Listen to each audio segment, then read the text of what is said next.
la République inachevée tant que le peuple n'est pas souverain dans son pays. C'est une garantie d'indépendance et de souveraineté. L'Europe, c'est aussi le lieu de notre souveraineté. C'est la souveraineté de la nation qui est en cause. Le combat est celui de notre identité, et donc celui de notre souveraineté.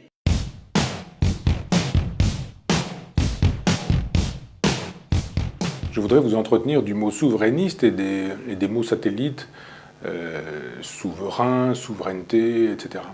C'est un mot quand même extrêmement intéressant puisque le souverain, c'est celui qui est maître chez lui, et que ce mot puisse devenir et soit devenu une insulte dans la bouche de certains est quand même quelque chose d'assez intéressant. Il faut se demander comment un mot positif, souverain, peut devenir une expression négative, souverainiste, par exemple en politique. C'est un mot qui nous vient du Canada en général et du Québec en particulier, parce qu'il y avait chez les Québécois un désir d'autonomie et d'indépendance qui faisait qu'ils souhaitaient être souverains chez eux. On a parlé de souverainisme à ce moment-là, et c'est devenu un mot qui a qualifié, à l'époque, la pensée, l'œuvre, les idées de Jean-Pierre Chevènement, dans un moment où on nous disait qu'il fallait détruire les nations c'était le nationalisme, c'était la guerre, et où il fallait un cosmopolitisme généralisé pour accompagner le mondialisme du marché, et il fallait donc stigmatiser tout ce qui pouvait représenter la souveraineté et la liberté. Et on nous disait donc, pas besoin d'être souverain, parce que vous seriez libre.